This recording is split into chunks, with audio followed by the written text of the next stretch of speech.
आपण देवरी ब्लॉकमधील 2025-26च्या शैक्षणिक वर्षातील कर्मचारी टंचाईच्या अधिकृत आकडेवारीवर एक नजर टाकूया.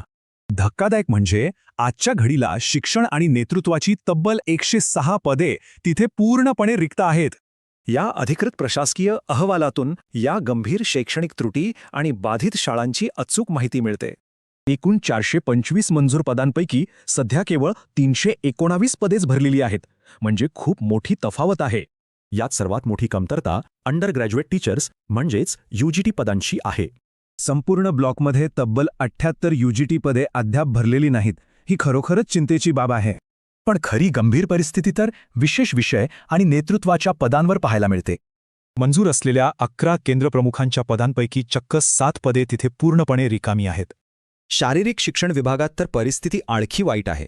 11 पदे मंजूर, पण कर्मचारी 0.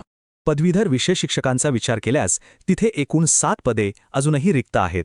यात गणिताची 5, भाषेचे 1 आणि समाजशास्त्राच्या एका शिक्षकाचे पद अद्याप भरलेले नाही. ही झाली आकडेवारी.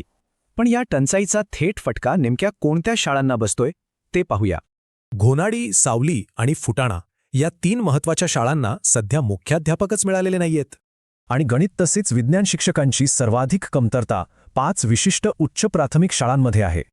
इस्तारी, पोराडा आणि लोहारा येथील जिल्हा परिषद शाळांमध्ये एकही गणित किंवा विज्ञान पदवीधर शिक्षक नाही. PM श्री जिलप भागी आणि जिडेप धमदिटोला इथेही हीच टंचाई प्रकर्षाने दिसून येतेय. भाषा आणि समाजशास्त्र या विषयांची रिक्त पदे प्रामुख्याने 2 विशिष्ट ठिकाणी आहेत. चिल्हाटीच्या शाळेत भाषा शिक्षकाची कमतरता आहे, तर सावलीमध्ये समाजशास्त्र विषय शिकवायला कोणीच नाही. यात सावलीच्या जीप उच्च प्राथमिक शाळेची परिस्थिती तर अतिशय गंभीर आहे. कारण तिथे दुहेरी फटका बसलाय. त्या शाळेत मुख्याध्यापकही नाहीत आणि विषय शिक्षकसुद्धा नाहीत. मग या प्रचंड टंचाईचा पुढच्या वर्षी विद्यार्थ्यांच्या शैक्षणिक भवितव्यावर नेमका काय परिणाम होणार असेल?